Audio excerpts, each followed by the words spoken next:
Hey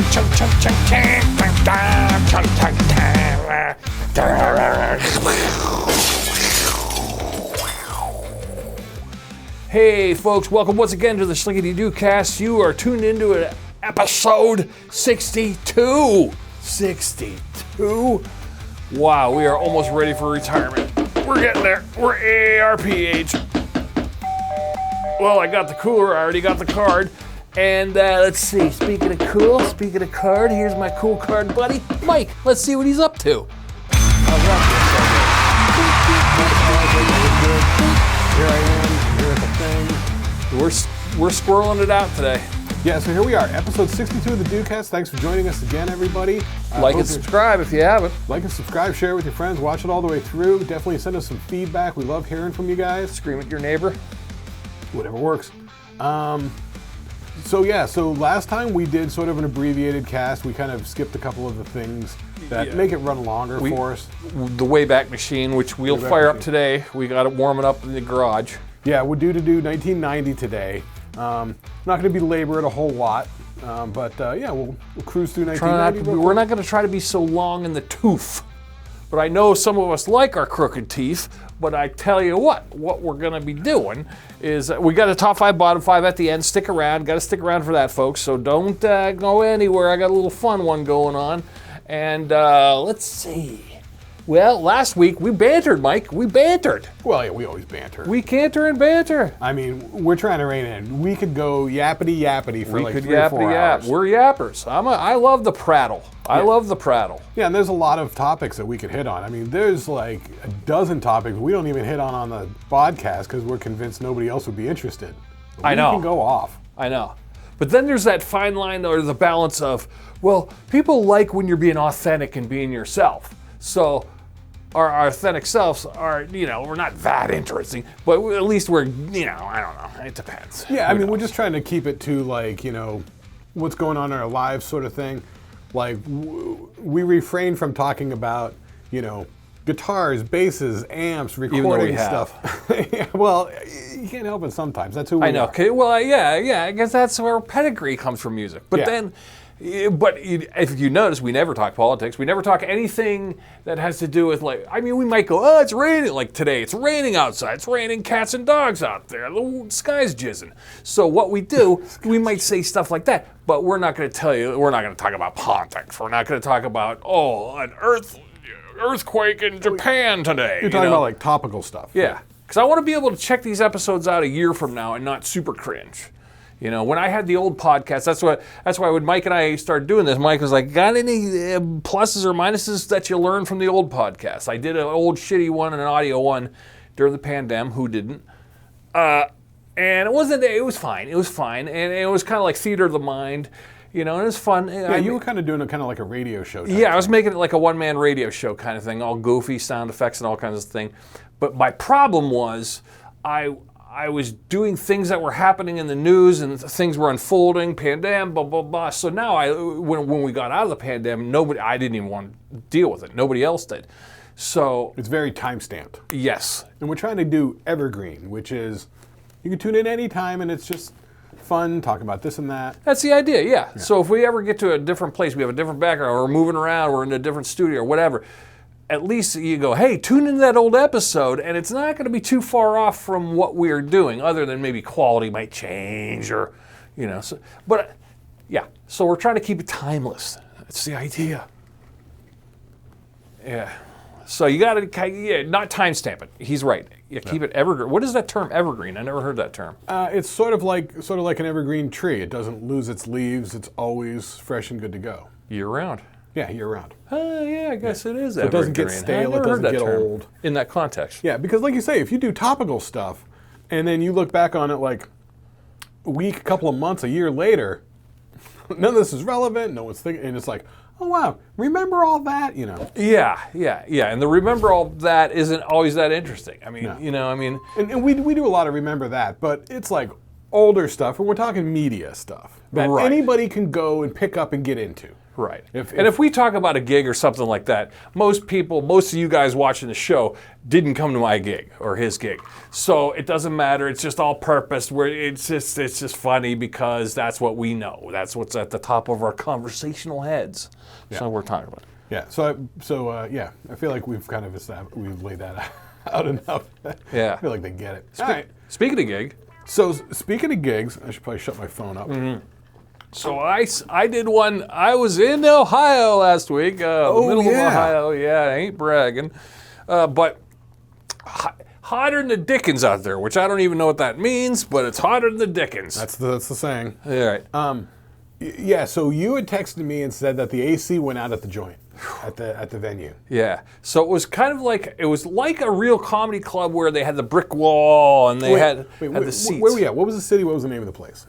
I don't know. It's called the Red Creek Inn, but it was like a banquet thing in the basement. That's what it seemed like from the photos. But it had the low ceiling, and then it had the brick wall on the stage, and then it had all the tables set up like you would see in a standard comedy club. So it had that feel. Here's the problem, though. If it was down to a deep freeze, air conditioning's cooking, perfection. So it was a good setup? Yes. But here's where it's bad. Air conditioning's down, so you got that clamminess like you're in a basement. Yeah. You know what I mean? Like, all right, where's the dehumidifiers here? Because you could feel that basement clammage. You know, that whole like cement feeling. Yeah. You know, even though there wasn't cement, there's actually wooden floors, but it felt cementy. Well, it's all that humidity, and we've been trapped in humidity all summer. I mean, it's brutal. Yeah. Yeah. I mean, it's everywhere. You know, I talked to some people on the phone here and there, and you know, like, where you at? How's your weather?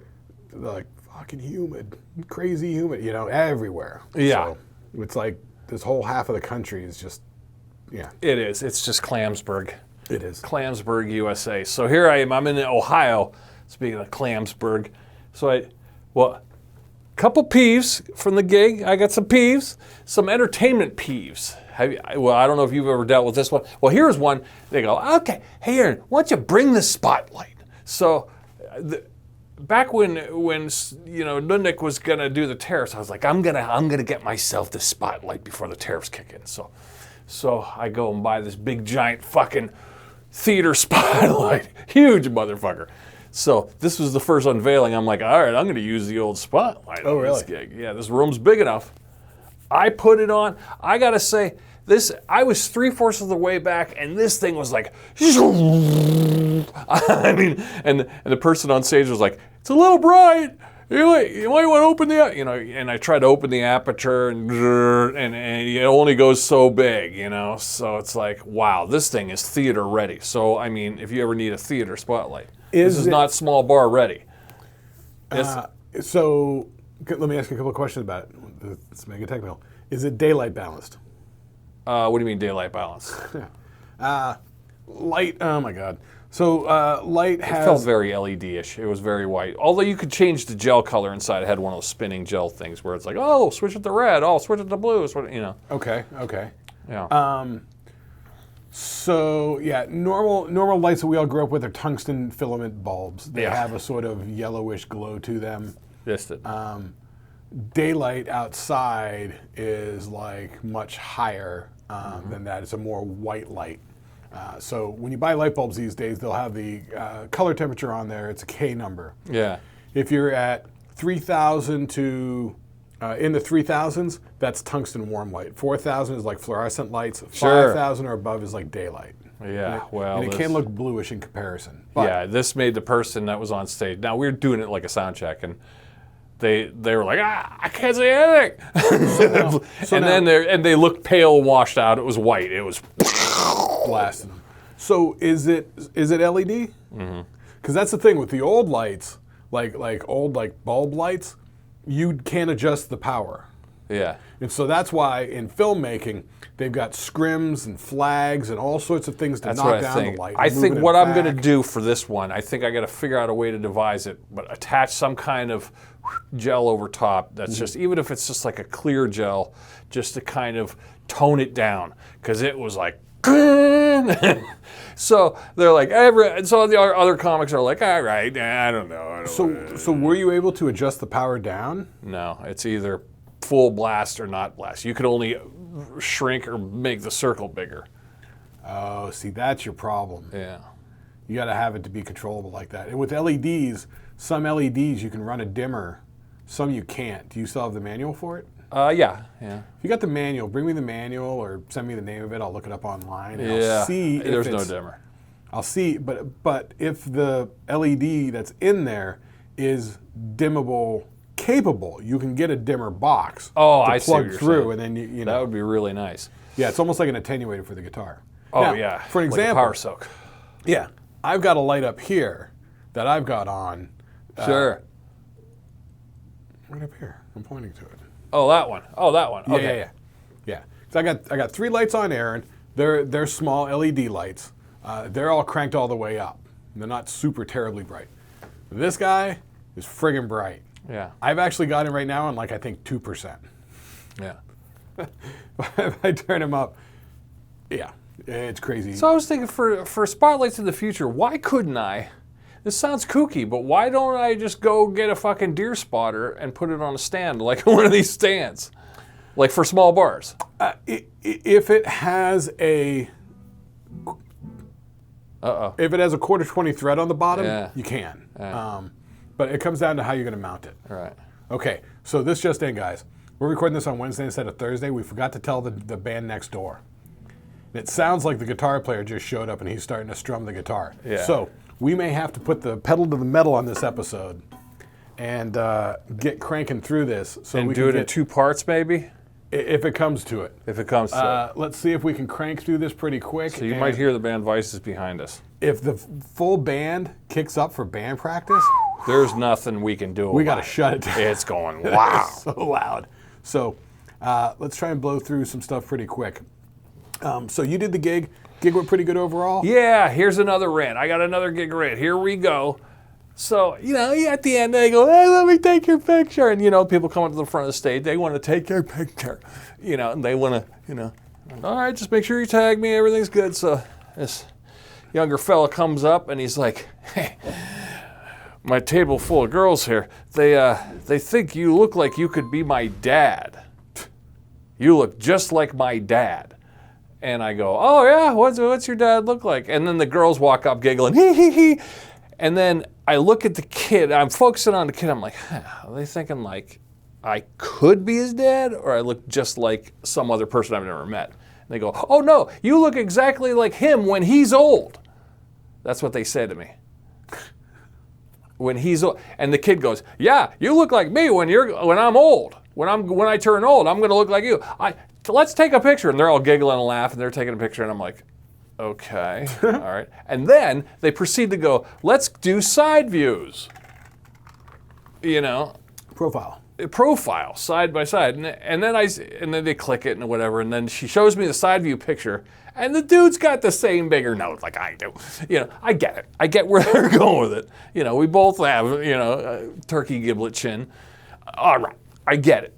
But it was just kind of insulting to say, you look like me when I get old. Who does that? What if I went up to some girl and goes, you know what? You're gonna look pretty hot when you're old. It's like, what is that? Yeah. And they're all laughing at it. But I mean, they had a good time. They thought it was funny. So at least there was that. You know. And that's what you're there for. You're right. Yeah. But I kept going through my head. I'm driving home and I'm just thinking, really? That's what they think I look like, huh? That's what, because what you see in your head, what you look at in the mirror is not what's coming through on the screen. One time I was at some party somewhere and this fucking old hippie guy with like long white hair, long white beard, belly, he walks up to me and goes, son? And it made me laugh. I was like, Dad! We were just laughing at each other. That's good. Yeah, if somebody could play, it'd be funny. Yeah, you guys at least played in the improv of it all. Yeah. It was just a sort of silliness sort of thing. It's kind of like when I go to the grocery store and there's a guy working at the grocery store that's got long hair. I kind of want to say to him, long-haired freak, and he turns around and sees I got long hair, and that's like, we laugh, Yeah. But I usually don't because, people, you never know. You never know. I hate when you try to be jokey with people and then they get all serious on you about it. Like, right. Or they weren't expecting it. Yeah, and then it's just like, I just wish I'd never said anything. Yeah. I got a new cheers and well, that was a jeers. That was my jeers. I got a cheers for you too. From the gig? No, the gig went off with a, the bad thing gig went off with a how'd you hitch, other comics did all right. I go on before the headliner guy is like an Italian guy. He looks like, I sent you a clip of him, he's funny. He's a nice guy, but he reminds you of, what's his name, from Sopranos. Paulie Walnuts. Yeah, he's definitely Paulie Walnuts, only a little bit more, like a more in-shape version of Paulie Walnuts. No, but I mean, he sort of had the vibe. Yeah. But really, he was just doing that whole the Italian New York, New Jersey accent. Yeah. The accent, the delivery. Yeah. Yeah. It was just sort of that, hey, way.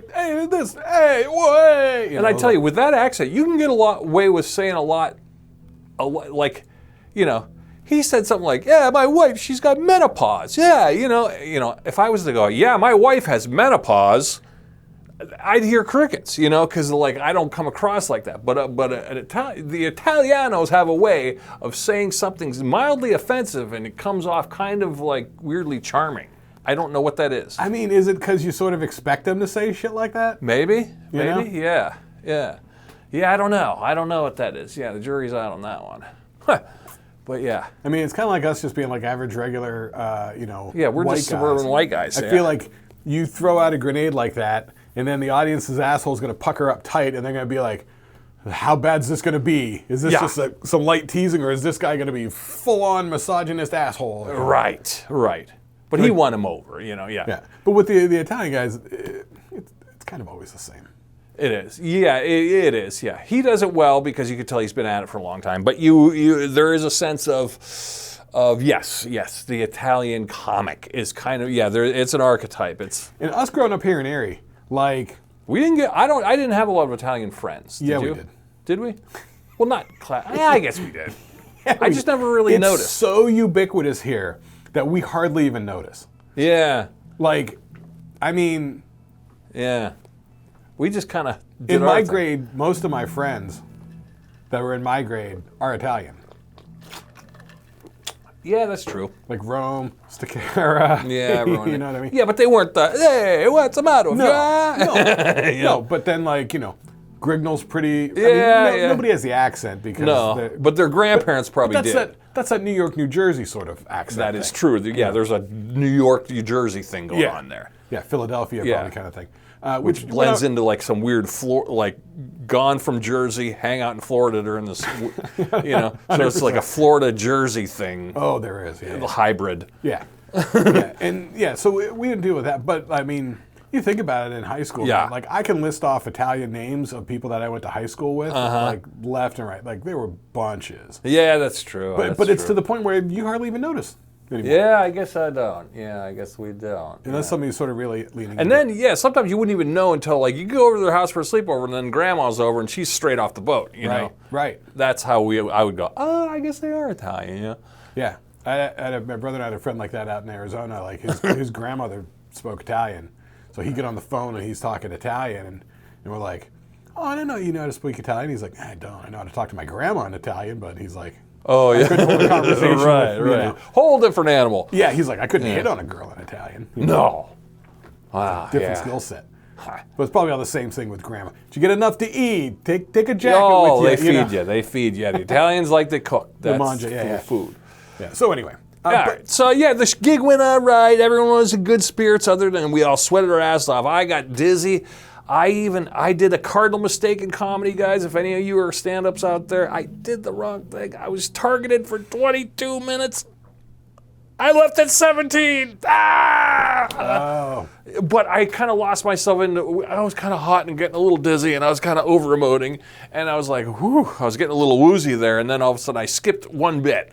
And once I skipped that one bit, I started going to the closer. And once I'm at the closer, I got to call back to everything else. So therefore, there you are, gang. Oh, shit, I'm 3 minutes short. I'm a loser. But nobody seemed to notice. So it was like, 5. You went 17, you're supposed to go 22. Yeah. That's a lot in comedy world. That's a make or break. That could get you in trouble from a club owner, big time. But this was kind of more of a bar show, so it was all right. And honestly, if their AC was working and stuff, it probably wouldn't have been. Right, yeah. I mean, so they got to know that, like, you I didn't even know, actually, until, but my girlfriend was, she was filming me, and she goes, look at how long that was. And I go, ooh, I was sure, you know. Yeah. But I didn't know it going into it and everything like that, you know, or leaving it. Yeah, you almost need to run a timer on stage just so you can kind of Yeah, keep an eye sometimes on they do things. have little clocks there. A lot of people put the No, but little... like you bringing one or something. Yeah, I used to have the little vibro watch that would vibrate on the... But that was only when I was like an open micer, and they're like, it'd vibrate on the 5 or it'd vibrate on the 10, you know. Right. Well, But- most actual comedy clubs, they have a light in the back. Yeah, they'll light you. They'll they'll light you with flash 1 to the go. light, yeah. With 1 minute. When you get the light, you got 1 minute to go. Yeah. Wrap it up. But, you know, not really doing comedy clubs or anything. It's like, you know... Yeah, do it bar in- shows are a little bit more, not quite as regulated. Or you know? VFW halls or wherever, it's like Yeah. wherever you can do them. Yeah. But really, it always falls on the headliner. See, if I run short, that means the headliner has to make it up on the back end. Yeah. So if he has to be privy to it. But thankfully, he was running along anyway, because, you know, Italian guys get the blabbing. Oh, was he the headliner? Yeah. Oh, okay. Yeah, so it's like, okay. Even on the back end, nobody noticed, nobody knew the wiser. But I knew after I looked at the footage, I was like, ooh. Yeah, that's what I was saying. Like almost like if you bring your own little timer, so if you got at least some sort of stopwatch going, you can kind of glance at it and be like, okay. Because me and the girlfriend do that when we're playing gigs with the songs and stuff like that. Because, you know, some songs you can just vamp the ending. You know, Yeah. Till they Sometimes pay you to stop. but you know though, like when I've been doing it long enough, you could kind of feel like I know the difference between 24 and 22 and 20. You know, there's just a weird, there's something in your soul, you just know it. You know. Yeah. You know, after you've been at it for a while, but it takes a couple years to get that instinct in there to where, you know, it's like playing music gigs. I know exactly like how I know 10 songs will be 40 minutes. You know, 45 minutes. If you don't talk in between. If you don't rush them. And Yeah, if you don't talk in between, you don't have a fucking long guitar solo, you know, okay, we're going to do 10 songs and they're all 3.5 minutes. Right. Yeah, so. All right, so the comedy gig. And then, so you're doing a comedy gig tomorrow night. The big old, local one, that's the old, that's down at the distillery. Here at the down Erie there. Distillery. Yeah, which yeah. By the time this comes out, this is all going to be in the past. Water under the bridge then. What's going to be funny, we're going to have to do it because you ever see a Facebook event?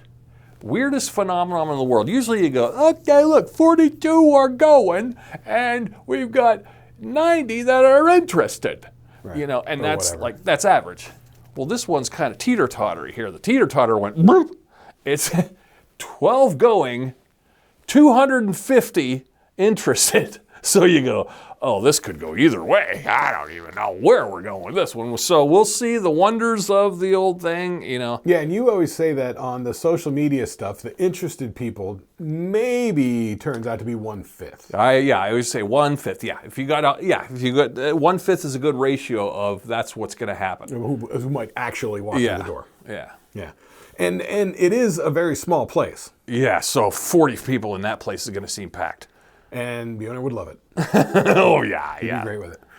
So what I'm going to do is I'm going to pull my camera tonight, and I'm going to bring my camera down there tomorrow night, and we're going to try and, film some stuff, you had shown me a video of Joe List, a stand-up comedian. He does a thing where he's got a buddy of his that films video. And so they do it's before and after the shows. before and after the shows. The hangout. The hang. So it's when he shows up and he's shooting the shit with comedians outside and they're smoking cigarettes and trying to get people in the club and then hanging backstage. I think that's the fun part. That's the fun part. Yeah. You guys don't want to see me up there. Take my wife. I mean, if any of you out there in video watching land all over the world are interested in seeing any of that sort of stuff, drop it in the comments, shoot us an email. We put the email address up on the show all through the show. We'll make it short and eventually send you a link. Reach out and let us know something. We'll see what we can do if there's interest in it. But if not, it's a live thing. Come see the live thing. Yeah.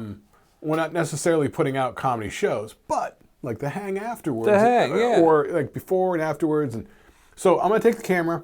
We're going to go hang out, shoot footage as much as we can.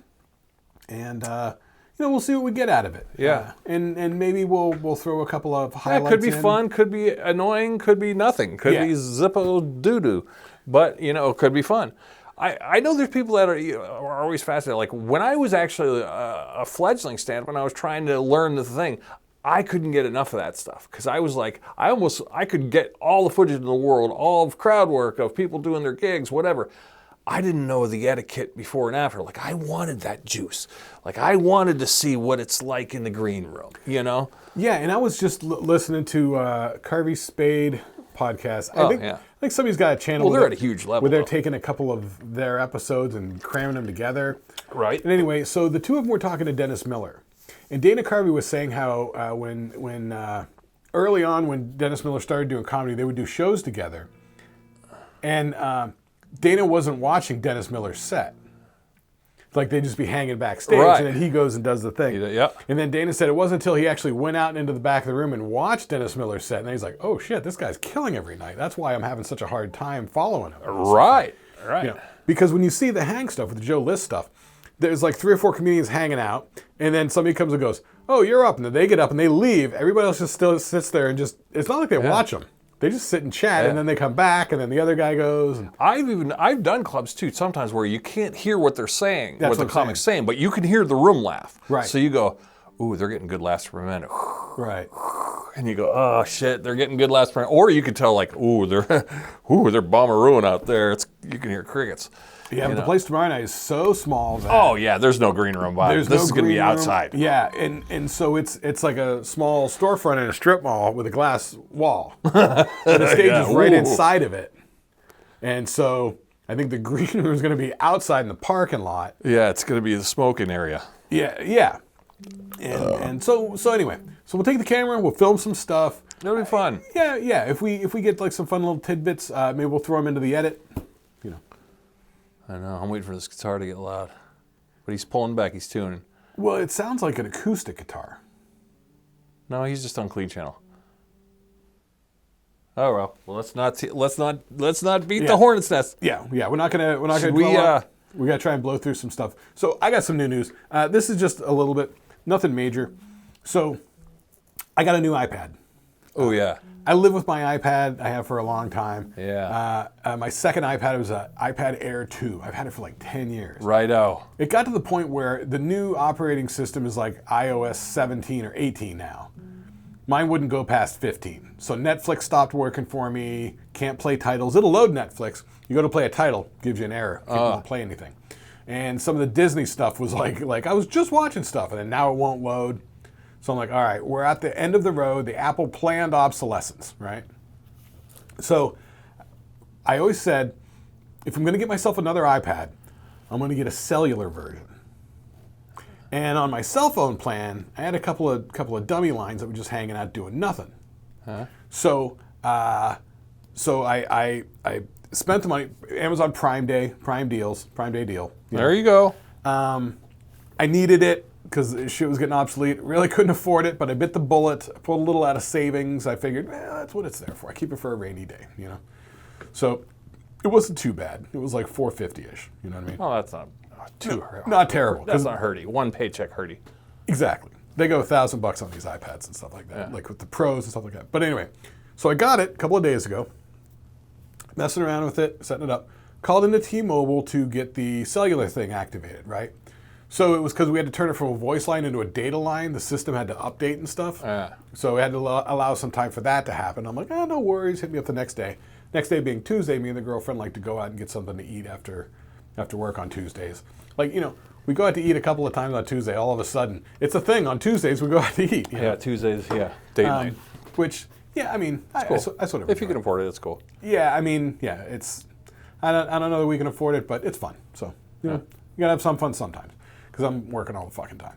So anyway, so I got the iPad. So today, the same tech help girl, she called me back, got the cellular set up on it finally. So now it's nice because my iPads have always been Wi-Fi only. So it's like if I don't have the Wi-Fi password or I'm not close to Wi-Fi, it's fucking useless. You know, it's a flashlight and a clock. You know? Yeah. But now it's just like my cell phone, to where wherever I get cell phone reception, I can watch whatever the fuck whenever. Right. I like that. So that sounds pretty interesting. But it was also a good opportunity to touch base with my cell phone service provider and be like, what's going on with this bill? What's going on with these extra lines that aren't being used? And so we were able to shave, you know, 30 or 40 bucks a month off the bill. There you go. Mostly getting rid of some insurance plans that weren't applying to anything, you know?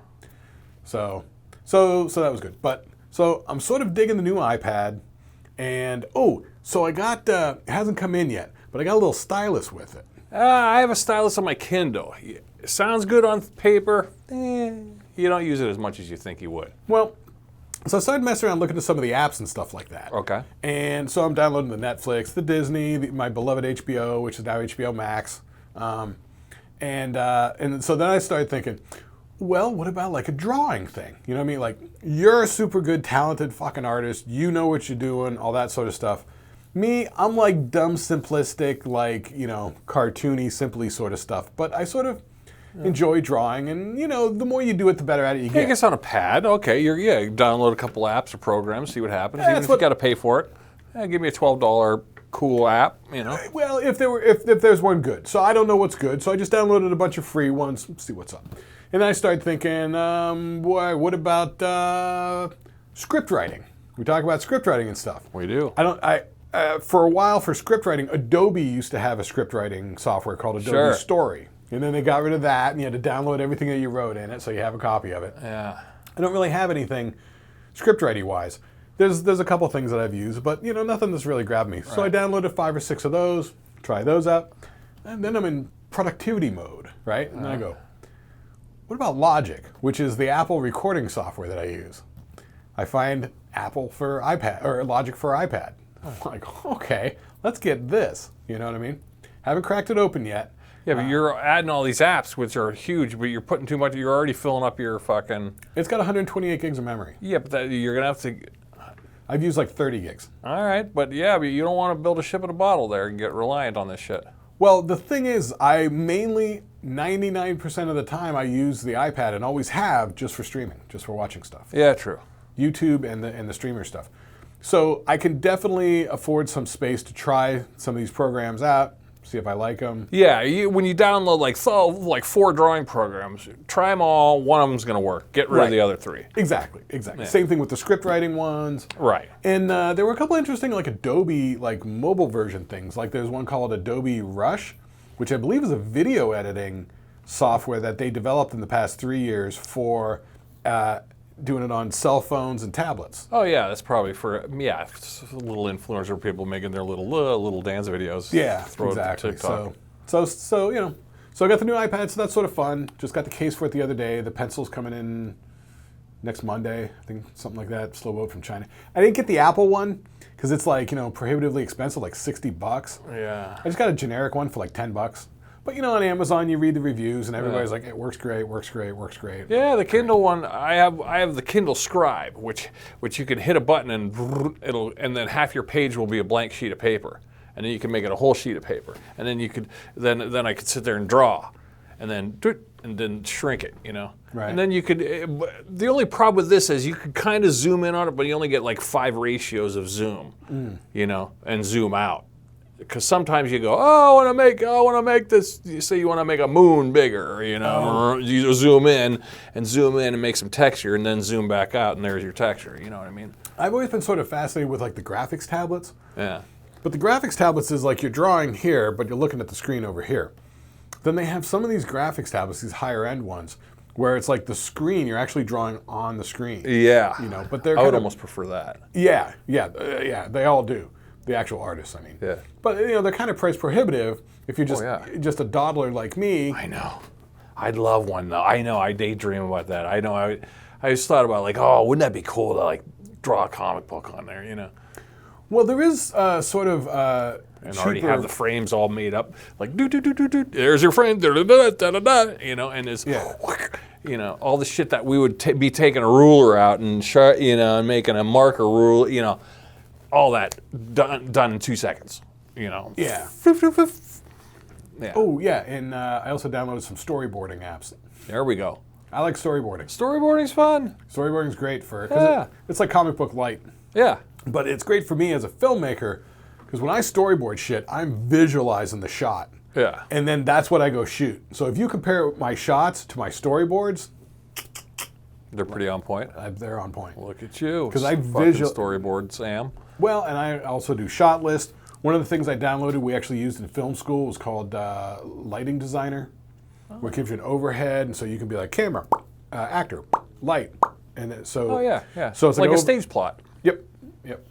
Yeah, and so we had to do that for lighting class for anything that we shot. Yeah. Had to have a little lighting plan. Fun. So anyway, yeah. So fun, new iPad. Go check out a few things with that. So it's not a big deal in the world, but for me, that's a big deal for fun. you. Yeah, it's a big new deal for me. Yeah. Yeah, the biggest deal was the price. But the cellular will probably come in handy. Amazon Prime Day is fucking awesome. Yeah, the Prime Day is super tempting on a few things. Yeah. So I kind of, the planned obsolescence was crashing on me, and the Prime Day was there. So yeah. Coincides. So we'll just run with that. So. Yeah, I got. Well, should we fire up the Wayback Machine soon? Let's fire up the Wayback Machine. Blow through this pretty quick, just in case the band next door fires up full force, gale force winds. Yeah, they're in their room. And Maybe they hear us talking and they're being good eggs, which is very nice. I haven't heard any talking yet, which makes me think it's one person over there. Right. But the other guys could be showing up, Yeah. in Once the that next half drummer hour. shows up. All right, so let's go through Wayback Machine real quick. We are up to 1990. 1990, show the graphic.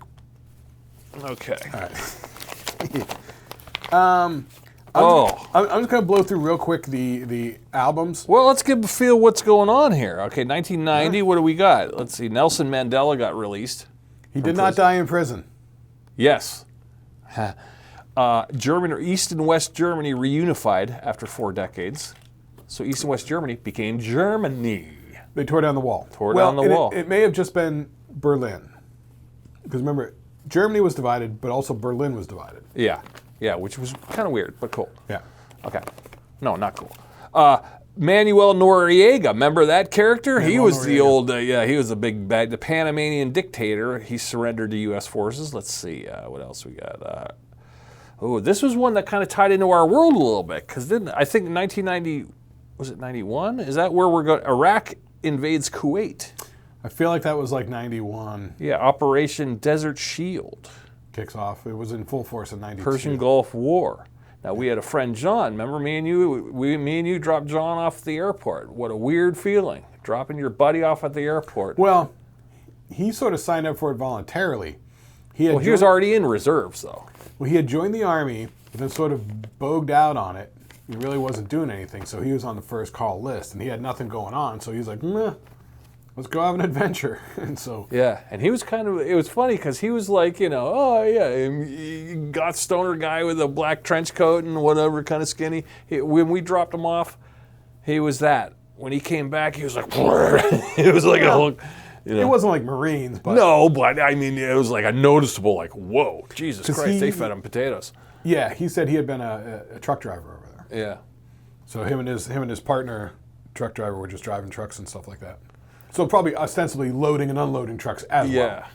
Yeah. But what a weird feeling. Like, I remember you and I having that weird quiet ride home when we dropped him off at the airport. We didn't know what to say. You and I think we just might have puffed one and just kind of were just like sat in silence. Like. Yeah, I mean, it was like like kind of weird. Could be the last time we ever see him. Yeah. That was and us being just young, unemotional stoners. We didn't know better, and all of a sudden it's like. Well, I graduated in '90. Yeah. So. Yeah, I think I was out of school. You were in school still at that year. 90, yeah. Yeah, but depending on what the timing of it was. So, okay, let's go on. We'll touch emotional level later. Okay, let's see. Birth of the World Wide Web came out. The official Tim Berners-Lee created the first web server, laying the groundwork for the World Wide Web, conceptually. The Hubble Space Telescope, and the first web browser called the World Wide Web. Later, it was changed to Nexus, but they moved it back. I don't know. Oh, okay. Speaking of which, Photoshop released. Adobe Photoshop was released, revolutionizing photo editing. The original Photoshop, 1990. I'll tell you what, if you want to learn Photoshop, there's a kid on YouTube. His channel is called Pix, P-I-X, Imperfect. Fun. Dude, it's this Indian kid. I forget his name. His name is Unmesh, is his name. He fucking knows that shit inside and out, man. Oh, I love when people know something. Dude, he breaks that like, I'm like, wow. Yeah. That's good. Anyway. Let's see, what else? Well, Buster Douglas knocked out Mike Tyson. I remember that. That was, that was a big deal. That was when the fights went from HBO. Don King got involved in the late 80s, and they started to go pay-per-view. Yeah. It was a pay-per-view one, I believe. Yeah, Buster Douglas. I yeah. went to, I think me and Hall had gone to a party, some party somewhere at somebody's house. I didn't know the people. I didn't know anything about it. But we're at this house, and we get there, and it's the night of that fight. And people go, oh, they're watching the fight upstairs in the bedroom. Yeah. So upstairs in the bedroom, there's like 25 or 30 people in this tiny bedroom crammed around a TV. And so we're all watching the fight.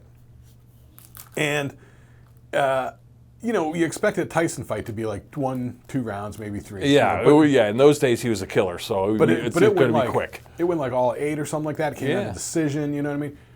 And so at one point, somebody yelled up from downstairs, "The cops are here!" And the guy whose house it was, he was laying in the bed or whatever, you know, just on top of the covers or whatever. And he's like, "I don't care," right? So we watch the fight. We go downstairs. Most everybody's left, right?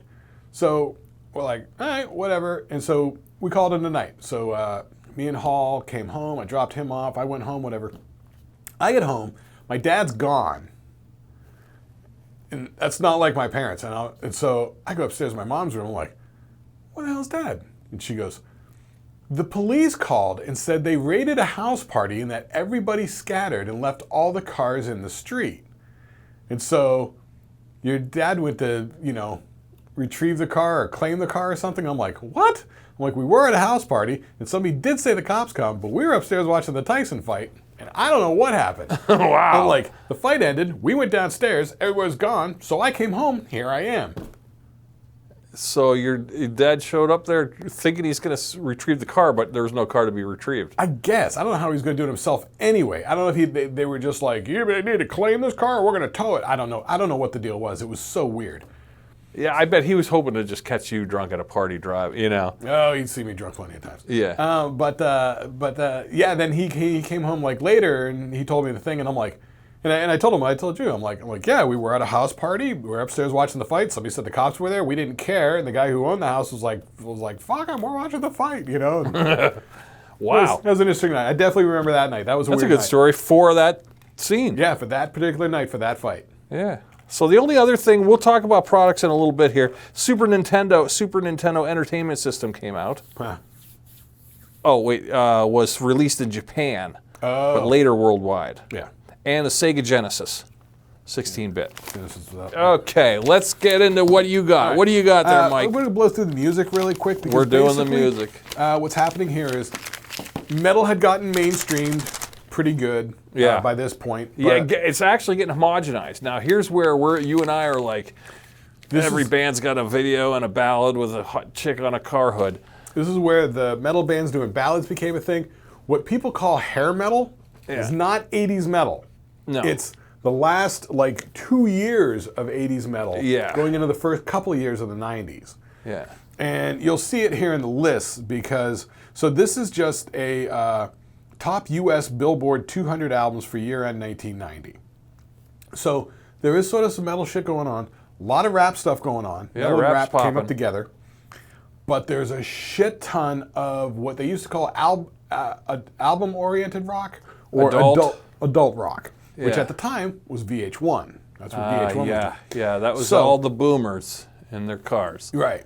So here's a list. Blow through it really quick. Top album of the year, Janet Jackson, Rhythm Nation 1814. Oh, that was a big deal. Which that whole song, Rhythm Nation, is cribbed from Thank You for Letting Me Be Myself Again. Right. It's the four bar breakdown in the middle. Okay. Phil Collins, But Seriously. Yeah, Phil Collins always has something. Michael Bolton, Soul Provider. Aerosmith, Pump. Aerosmith came back. MC Hammer, Please Hammer, Don't Hurt Him. Huge album. All right. Paula Abdul, Forever Your Girl, which was released in '88, still one of the top albums in '90. So she's cranking hits off of it. Yeah. Motley Crue, Dr. Feelgood, which came out in '89. Oh, yeah. Still cranking out hits off that. Don Henley, The End of Innocence, which came out in '89. That was big, yeah. Boys of Summer remake was huge. Yep, he had 5 or 6 big hits off that. Because a lot of these came out in '88 or '89, and they're top albums for 1990. Yeah. Which lets you know how these artists were able to get 5, 6 hit songs off these albums, and the album would go for 2 years. Yes. Cranking out hits. B-52's Cosmic Thing. Love Shack. Yeah, that was a Love Shack one. Yeah. Right. Billy Joel, Stormfront. Oh, okay. You know, he was killing it back then. Milli Vanilli, Girl, You Know It's True from 1989. Belle Biv DeVoe's Poison. That was everywhere. Yeah, you couldn't get away from it. Huge. New Kids on the Block, Hangin' Tough.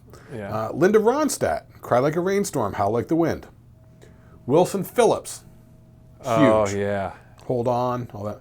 Bonnie Raitt, Nick of Time from 1989, still Sure. cranking it out. The soundtrack for Pretty Woman. Sinead O'Connor, I Do Not Want What I Haven't Got. Taylor Dane, Tell It to My Heart. Tell It to My Heart, right. Yeah, that's from 89. Tom Petty, Full Moon Fever. Ditch the Heartbreakers at this point. Okay. Eric Clapton, Journeyman. That's from 89. Young MC, Stone Cold Rhymin'. Bust a Move. Bust a Move. Big hit. Must have been the end of 89. Gloria Estefan, Cuts Both Ways. Yeah. Lisa Stansfield, Affection. Yep. Johnny Gill, his album Johnny Gill, he's one of those R&B singers. Two Live Crew, As Nasty as They Want to Be. I remember that was from 89. That was still huge in 1990. And it was still big in 92 and 91 because now next year we'll get into it. Now next week we'll talk about my stint at the record store. Oh, and the record store PMRC. I used to have to card kids to get that Two Live Crew. That's why. Even though it came out here, it's still it gets a double resurgence when PMRC hits. But we'll talk about that next week. Quincy Jones album Back on the Block from 89. Yeah. Mariah Carey. Mariah Carey's first album. The Gangbusters. Technotronic, Pump Up the Jam. Pump Oh it up. yeah, that was Body actually Feel. arguably early dance. You know, Well, that's from 89. commercial dance music. No, I mean, yeah. That's from 89. Another New Kids on the Block album, Step by Step, Uh-oh. 1990. So I think Hangin' Tough was, The debut. no. Hangin' Tough was from 88. Ugh. 2 years that had been on the album. So, but it was more popular than their new album. Okay. Interesting enough. Kenny G Live from 1989. Kenny G is popular. Housewives love the Kenny G. Once again, from 89, Richard Marx, Repeat Offender. He was great. He still is. Had a bunch of hits. Also from 89, Skid Row's first album, Skid Row. Wow, that was on the charts. That was on the charts Yeah, still. that was a number big album. 38 for the year. This must be a typo. It's supposed to be 1990, but it says 1980. Alana Miles' first album, Black Velvet. Black Velvet, yeah. That was only a one-hit wonder. Right. You know? Yeah. Yeah, it says 1980. That did not come out in 1980. No. It's got to be a typo. It's 1990. Luther Vandross, The Best of Luther Vandross. R&B hit. He was huge. From Everyone loved him. 89. Still, Yeah. Faith No More, The Real Thing from 89. Wow. Still on the charts. Wow. Madonna on Breathless soundtrack. That Breathless Mahoney was her character in the Dick Tracy movie. Ah. So that must be from that Dick Tracy movie. Cher, Heart of Stone, White Snake, Slip of the Tongue from 89. Oh, that's the Steve Vai one. Roxette, Look Sharp from 88, still on the right. charts. You know, Bobby Brown, not the blonde girl that hung out with Warrant, the one who married Whitney Houston. His album Dance, You Know It. Keith Sweat, But like I said, a lot of these are from 88 and 89. Yeah, but now us in Metalland, we were still trying to underground thrash, but in the mainstream, yeah, you'd have Skid Row, you'd still have the Guns N' Roses still hanging strong. Also, Billy Idol, Charmed Life came out in 1990. Yeah, that was Rock the everyone Cradle of like Love that. and Moni Moni and all that. Great. I've always loved Billy Idol. Yeah. I mean, and not loved him, but I've always enjoyed Billy Idol. Yeah. Like his shit rocks. Steve Stevens is dope. It was always good to have that record in your collection because it would work in any situation. Yeah. Rolling Stones, Steel Wheels from 89. Who cares? Poison, Flesh and Blood album. Oh, that was the Flesh and Blood album. That was one where they got the different guitar player. They got, what's his name? Richie Kotzen? Yeah? Okay. Which is really good. That's actually I think their best album, but no hits on it. Clint Black, Killing Time, once again from 89. Yeah, early country, Yeah. pop country. Yeah. En Vogue. They were huge Sure. back then. Their album Born to Sing, 1990. Okay. They were huge. Another Paula Abdul album, Shut Up and Dance, the dance remixes, 1990. She was killing it. Soundtrack to Little Mermaid on the charts from 89. All right, but yeah, that was a big. Digital Underground, Sex Packets. Oh, the Humpty Dance. Love that album. Everyone loved the Humpty Do Dance. What You Like, Humpty Dance. I had that album. That was a great album. Loved it. I love Humpty The production was good, and it had a little comedic twist, Dance. And it sounded good. I for just the time. dug it, man. It was fucking cool. Yeah, there's I like something it. about it. Yeah, love it. Let's see what else we got. I'm going to skip the ones that are from 88 or 89. Yeah, Public fuck all Enemy, that. Fear of a Black Planet. Oh, yeah. That's a big deal. Damn Yankees' first album. Oh, yeah. John Bon Jovi went solo, Blaze of Glory. Oh, he just did that for the movie. Right, which I think shows Young up Guns. shows up on here again. Young Guns 2 or Midnight Oil, Blue Sky Mining came out. Robert Plant, Manic Nirvana. That was a great record. That arguably, I think, one of his best. Soundtrack to Teenage Mutant Ninja Turtles. Nelson, After the Rain. Oh, yeah. Gunnar and Matthew Nelson. Oh, that was a big deal. Yes, yes. Michael Penn's album, March. Steve Vai, Passion and Warfare. I like that one. Snap, World Power. Remember Snap did I've Got the Power? Yeah, that was in the Jim Carrey movie, I remember. They also used it in The Fisher King. Remember The Fisher King? That was a good movie. Ice Cube, America KKK's Most Wanted. Jeff Healey Band, Hell to Pay. That was the blind guy from Roadhouse. Oh, yeah, from Roadhouse. He played the guitar in his lap. Winger, hair metal, in the Heart of the Young. People have lately been kind of going back on Winger, and they're like, we gave that dude a raw shake. Yeah, everyone was kind of rough on him. Yeah, I guess turns out he's a really nice guy. He's a very talented musician. He's a good songwriter. Totally. You know. And the guys in his band were from the Dixie Dregs. They were 70s heroes, you know? Yeah? Yeah, the Dixie Dregs were big. Rod Morgenstein and shit like that. Because The drummer.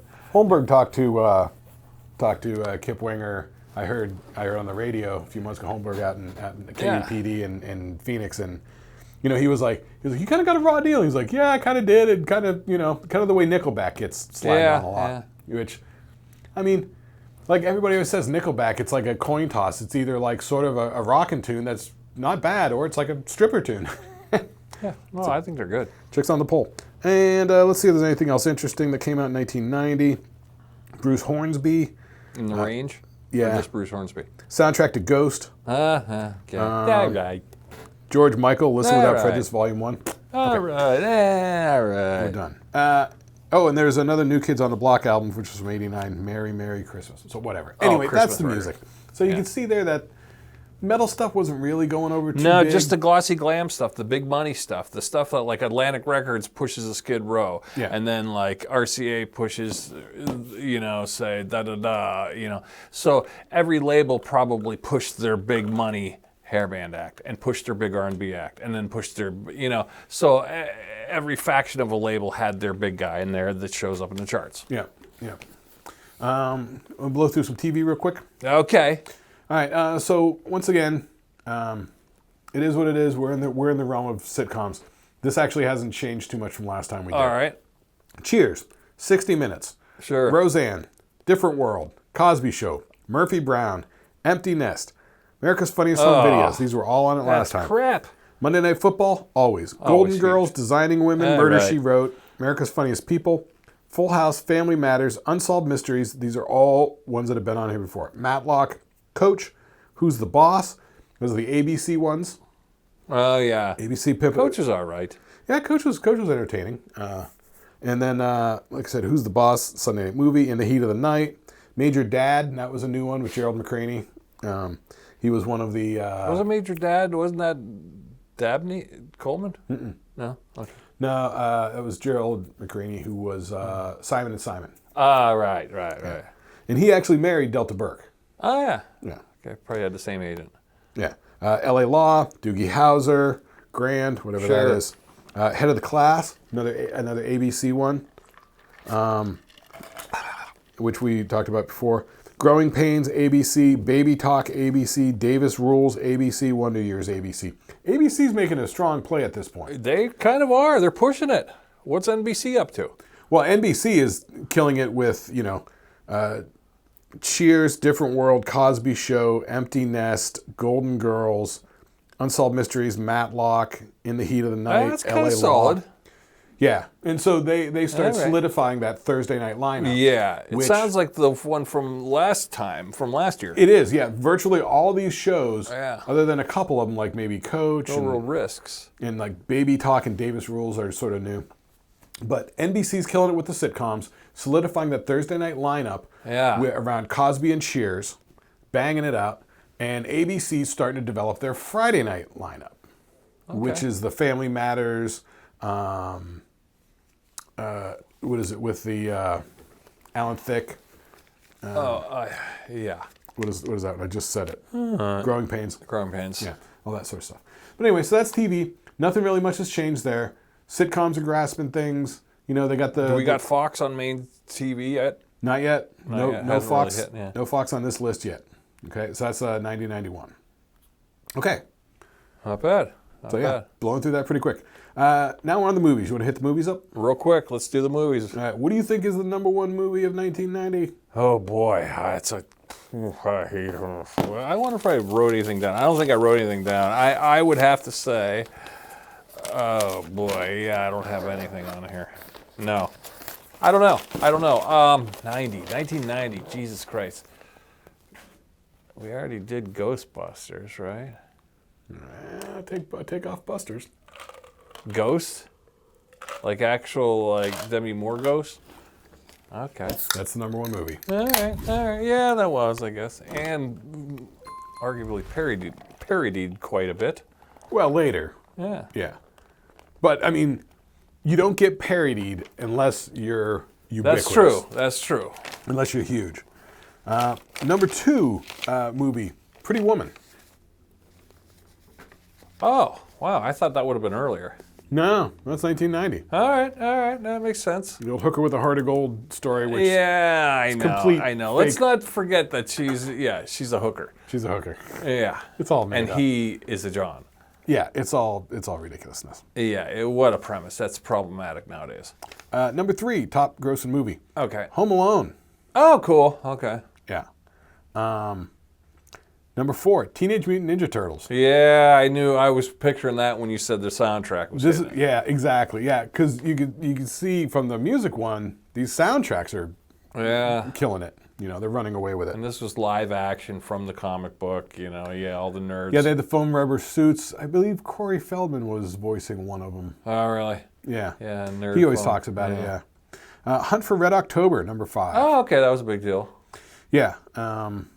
Total Recall, 6. Ooh, that was a fun one. That still holds up to this day. I don't know. No. I don't know. I mean, yeah, we liked it when it came out. I mean, it was sort of some cutting edge visuals. It was kind of You an see, interesting. some of the fashion in it is pretty groundbreaking, like the set designs and the what they're wearing. So, some of the places that they shot that was, I think, in like Brazil or South America somewhere. There's that Adrian Brody film that came out last year called The Brutalist. Yeah. And that's about this guy I haven't watched it yet, but Right. it's this architect that came up with this style called brutalism. Just a lot of big concrete poured things. So one of those brutalist architecture places was that what they used for the airport. Oh, cool. Total Recall. Anyway. Yeah, Total Recall was sort of stylish. It was sort of funky ahead of its time. Paul Yeah. Verhoeven directed it. I think Yeah. after that he went on and did Starship Troopers. Yeah, it had So- a good. Yeah. I liked it. But I went a couple years ago and I tried to show my girlfriend. Now, I would have sworn that Total Recall was from 87, but it's not. It's 90. I tried to show her the Total Recall, the old one. She was like, "Is this a comedy?" Like she couldn't take it. Oh, she couldn't. But the remake version with Colin Farrell, she really? was digging. Really, I didn't even see that. Sometimes she surprises me. Yeah. Okay, Die Hard 2. Is this a comedy? That's a good one. Die Hard 2. Okay, all right. Well, I had a friend ask me that about The Thing. When I showed her The Thing, she's like, "Is this a comedy?" I'm like, "It sort of is in Yeah, if you some look places." at it like a comedy, I guess it could be. Yeah, dark comedy. Dick Tracy. Yeah, that was a big deal. Yeah. Driving I Miss didn't find it Daisy. fun. Huh? Driving Miss Daisy. Yeah, okay. I would have said 92 or whatever, but yeah. Back to the Future Part 2. Oh, wait, part sorry. 3. 3. Yeah. Yeah, 3. Presumed Innocent. All right. Days of Thunder. That was a big one. This is when Tom Cruise is starting to become a movie star. Yeah, that's true. Yeah, and he's a household name now. Yeah, because... Risky Business would put him on the map, but Right. Risky Business put him on the map. And then, did they do Far and Away yet? I don't This know. Days of Thunder was big. This is one of these, I believe that It was was... a racing movie. Formula One, right? No, NASCAR. NASCAR, right? And I believe it was directed by Tony Scott, Ridley Okay. Scott's younger brother. So Days of Thunder was huge. And Tom Cruise started to be a big movie star at this point. All right. Dances with Wolves. That was a big one with Kevin Costner. Ah, yeah. It's the same plot as a movie called Little Big Man with Dustin Hoffman. Ah, yeah. You know, same sort of plot. Another 48 Hours. Okay. Nick Nolte, Eddie Murphy sequel. Bird on a Wire. That's Okay. Goldie Hawn, Mel Gibson. Born on the 4th of July from 1989. That's another Tom Cruise one. Yeah. Flatliners. Remember that one? Yeah, yeah.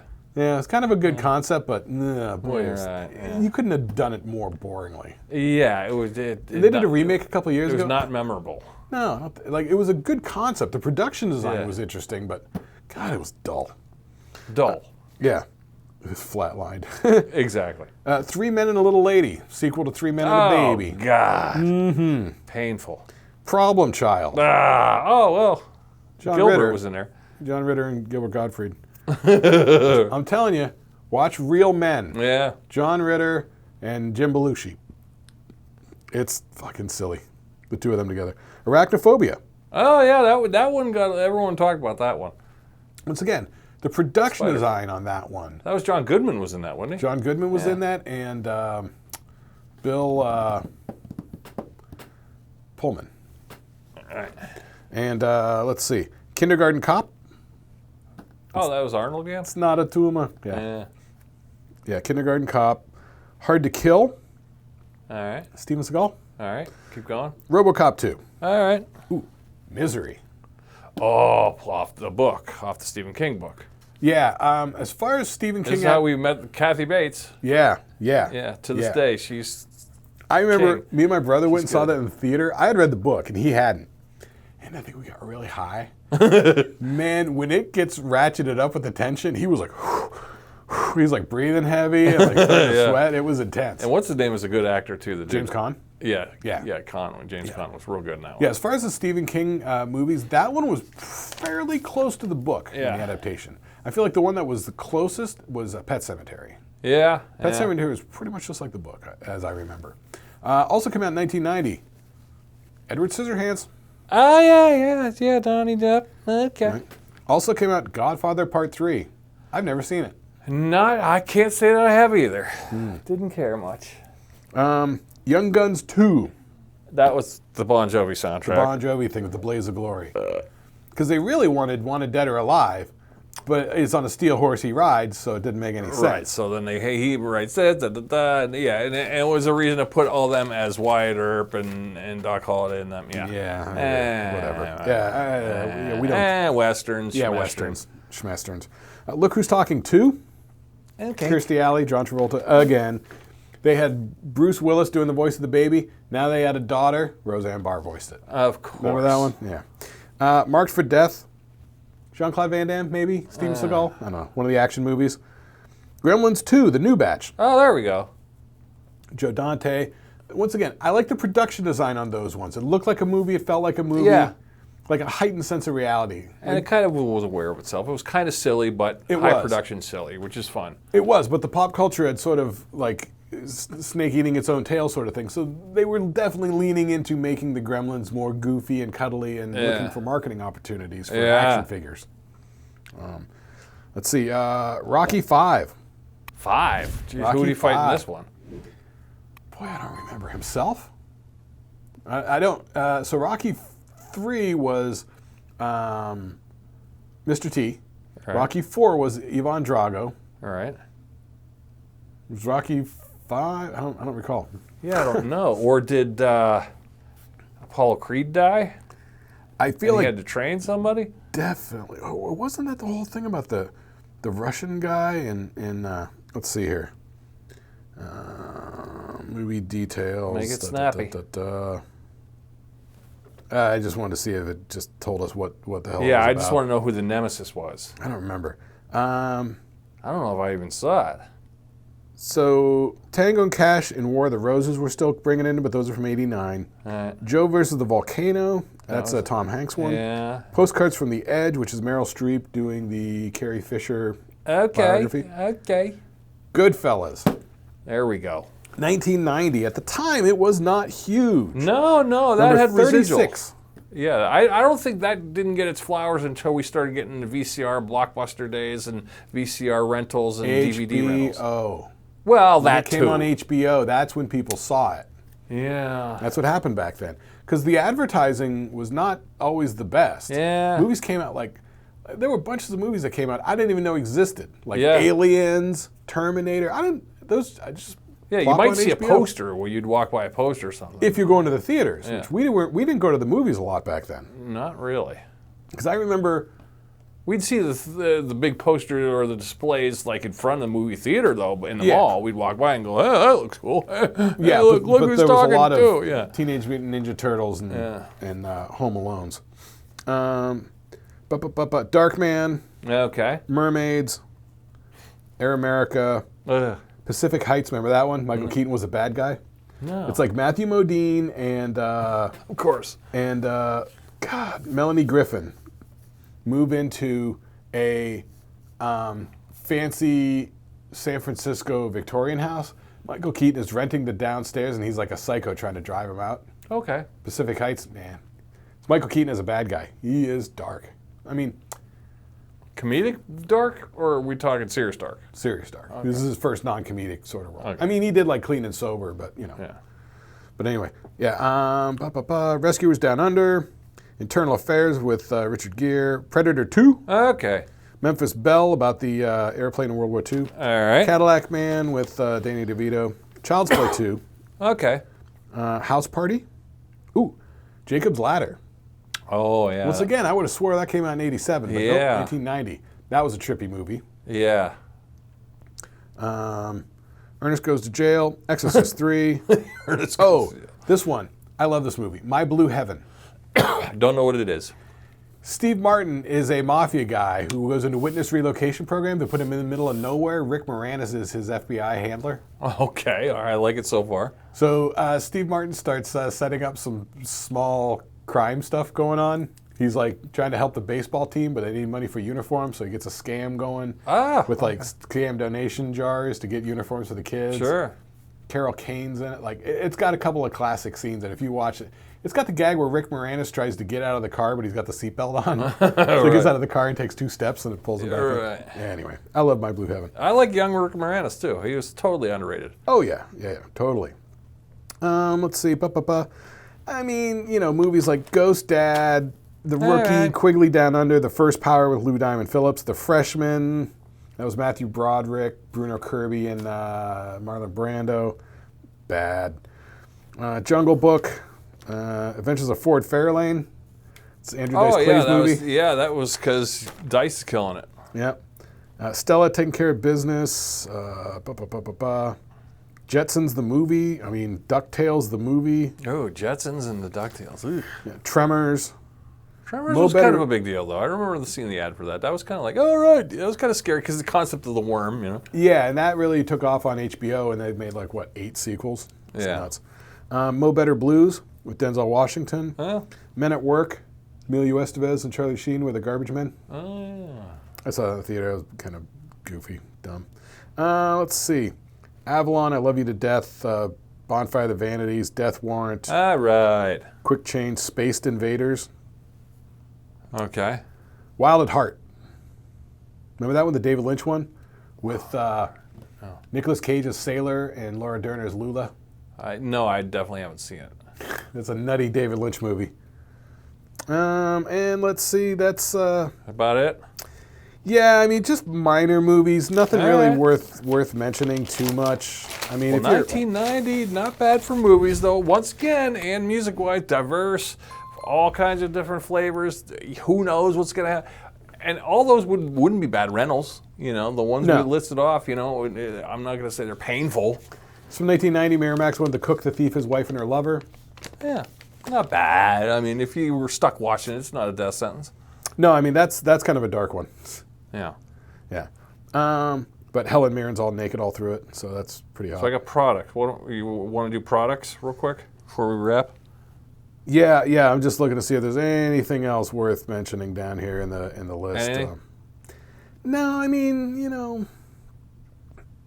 No, I mean, All right. King of New York with you know, Okay. Christopher Walken. I'll do the product-wise. In 1990, you had Adidas Yugcos. Let's see what.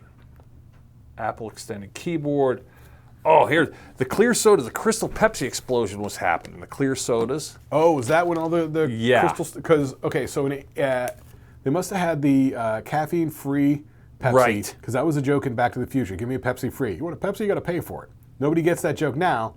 Because at the time they had Pepsi Free, which is caffeine free. Now they're doing the Crystal Pepsi. This is when they started doing everything clear. You're right. Yes. All right. Which leads us to Zima. Well, that's on the Z's. Yeah, I'm going alphabetical. Chicken Tonight's came out. I feel like chicken tonight. That's the song. Yeah. Dakota Cigarettes. Dunkaroos.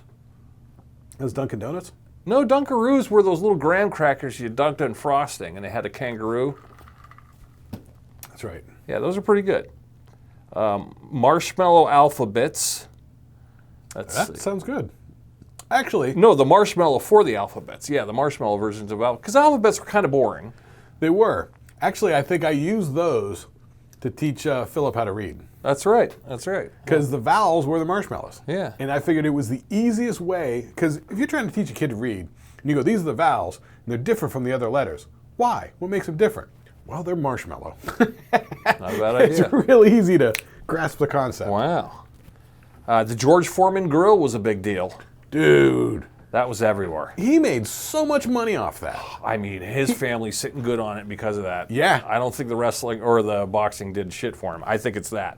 Yeah. Because he came back to boxing, and he was doing good at boxing.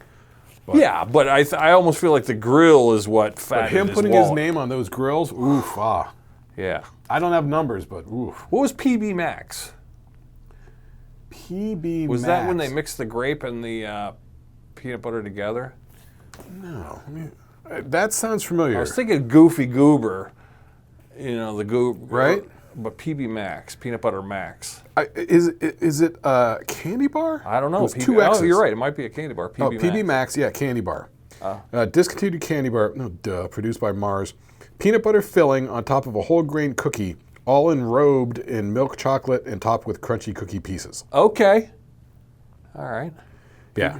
Yeah, so it was like a peanut buttery cookie, crunchity. Couple more here. Here's a good slap bracelets. Remember? I hated those. I don't get the point. I never even slapped one on. I never did it. But I saw everyone else doing it, but I never did it. It's a piece of metal with a bend to it. And then you slap it on your wrist, it wraps around the wrist, and it's covered in like a nylon woven thing. Yeah, right. Yeah. But it starts poking through, and the edges are sharp. Oh, really? Yeah. Yeah, I never had one, never fucked with it. They were a big deal, though. Gimmick for like 7-year-olds. I know. Well, let's see. Super Nintendo, we mentioned that. Okay, here was the big... I don't know why, all of a sudden, this is the year. I forget his name. He was a black guy. But he popularized. Guess what came back? The water guns are back because the Super Soaker was invented. Super Soaker. Yeah, that guy made a mint off that. Super Soaker. But let's see. Tyson Looney Tunes meals, Windows 3.0, and Zima. And last but not least, the Tamagotchi. Tamagotchis. Yeah, do you ever have a Tamagotchi? No. No, I didn't either. I knew they were a thing, but yeah. Yeah, I mean, the only reference I know to that is the that Turning Red Pixar animated movie. Have you watched that? No. You should watch it. It's kind of funny. It's about the little Asian girl growing up in Toronto in the 90s. Oh, yeah? She has a Tamagotchi. It's cute. It's well done. How are we doing on time? Well, we got 1:15. They haven't started yet, but it sounds like they're all in the room. Yeah. Should we do real quick? Should we do our top 5, bottom 5 real quick?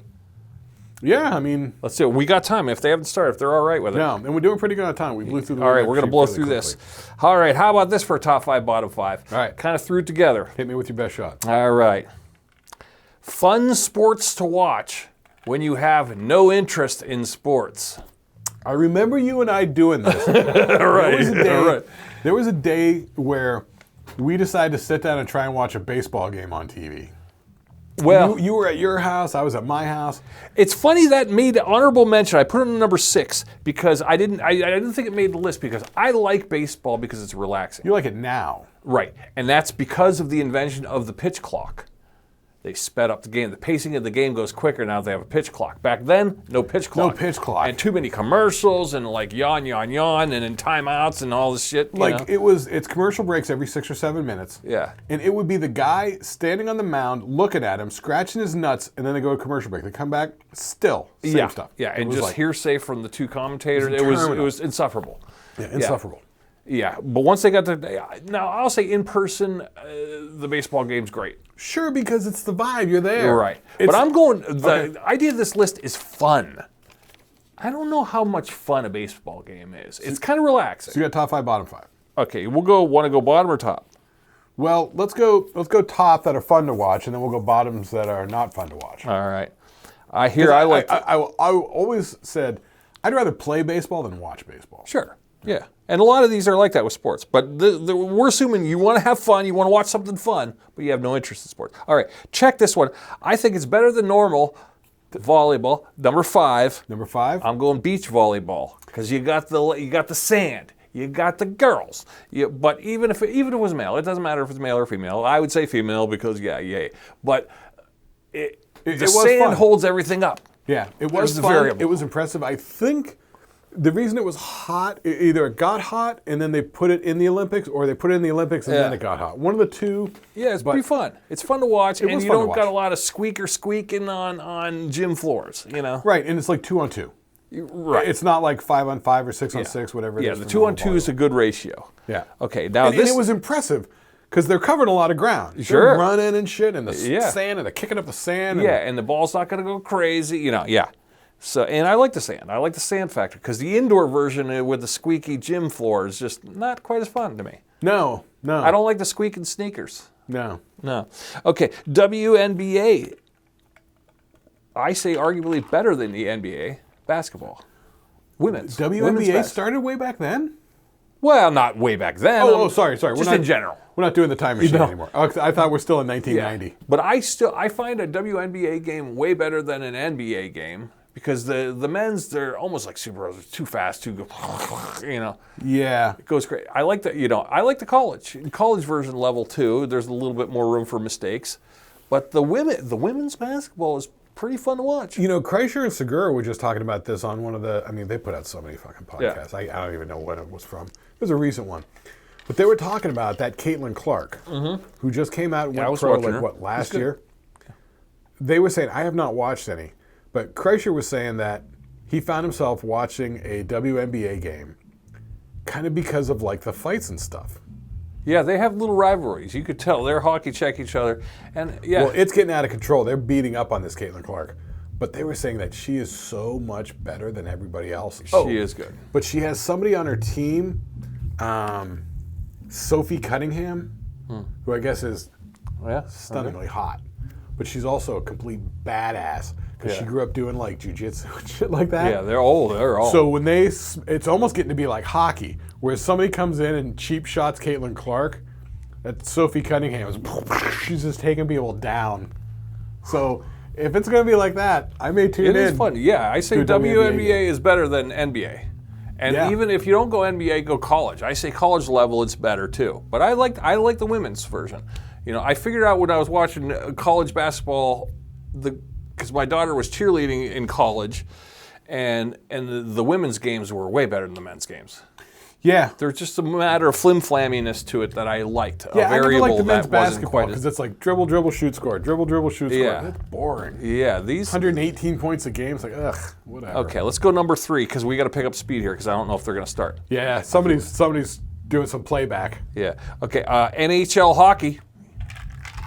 If you don't know hockey, that's fun to watch. That's okay. That's what got me into it. I don't like sports. I'll watch hockey. I like it, especially in person.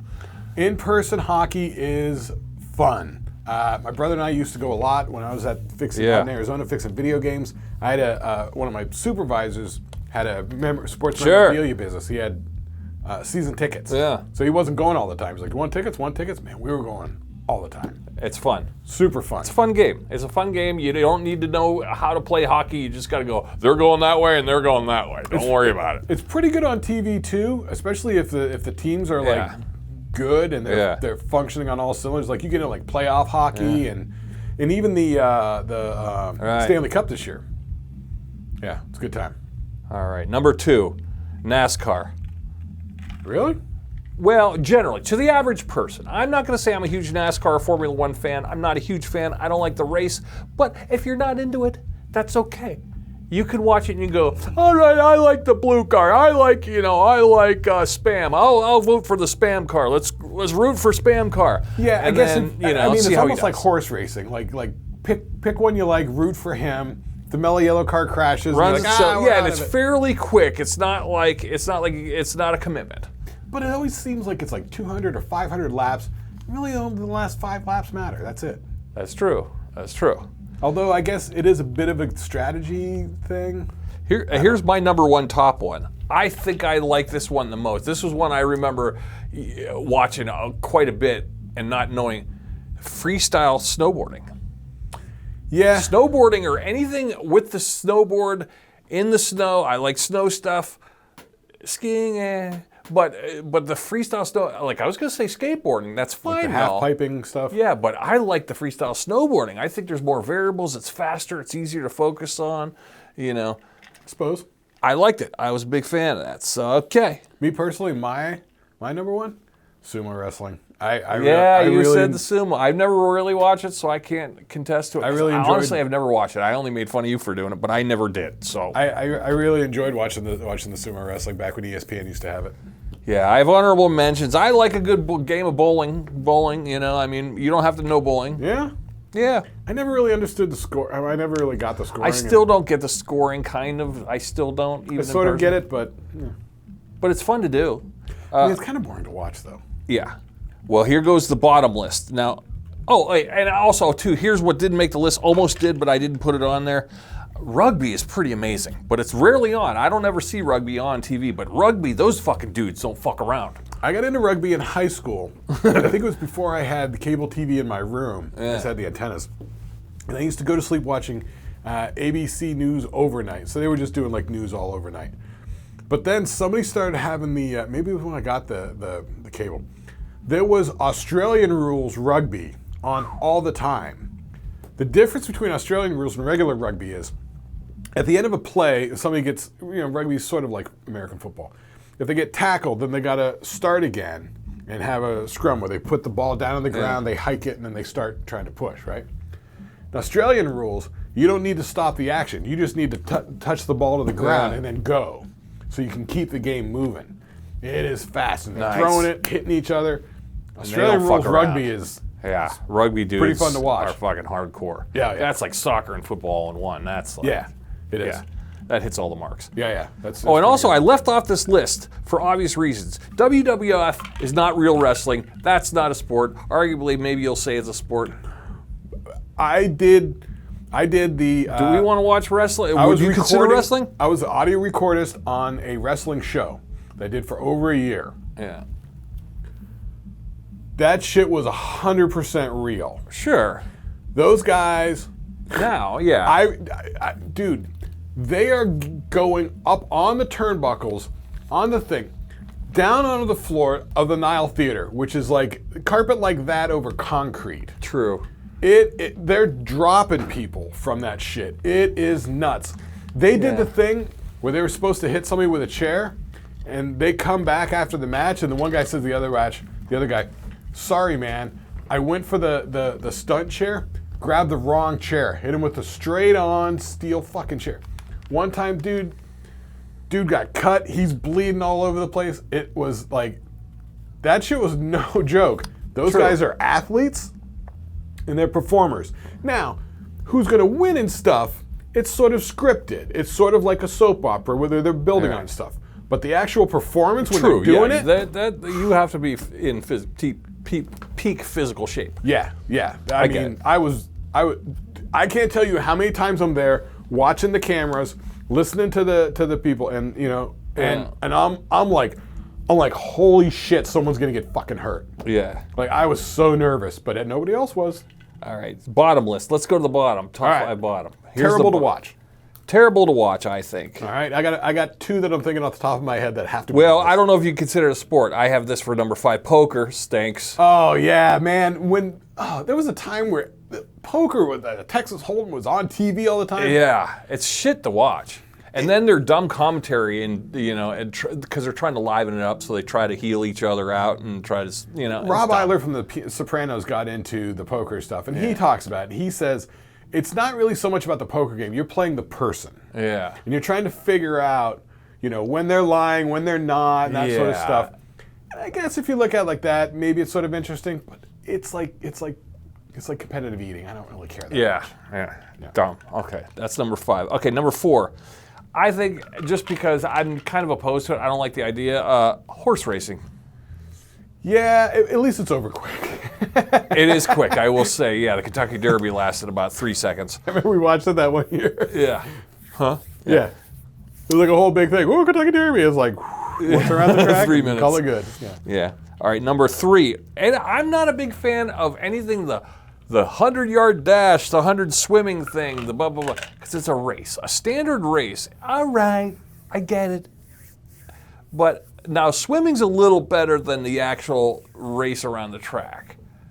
Because I think the swimming you can kind of see, and but you end up looking at scores, and it's like, I can only sort of get into them if it's like the Olympics. And right, if there's something at stake, like a country's rah-rah-rah country. I used to enjoy watching, like what's on? Men's freestyle swimming. Great, let's watch some swimming races. Yeah. Let's watch some track and field events. But now, it's 7 minutes of coverage and then they cut to something else. Yeah, it's just It's too like much, they don't let you watch it anymore. Here's a no fun one. Here's number 2's no fun one. Wait, what did you have? What was 5? 5 is poker. Right. 4 is horse racing. 3, I say swimming and dashes, any kind of dashes / swimming. Yeah. Number 2, here we go. People are going to hate me for this one. Here's where I get the hate mail. I think tennis stinks. Oh, tennis. I could maybe without sound. All right, let's do it without sound, possibly. I sort of agree. I sort of agree. It's. I mean, and then it almost ties into like, all right, what do you want to go smaller? You want to go pickleball? You want to go smaller and go ping pong? Table tennis. Yeah. It's just that. Yeah. I don't know. Oh.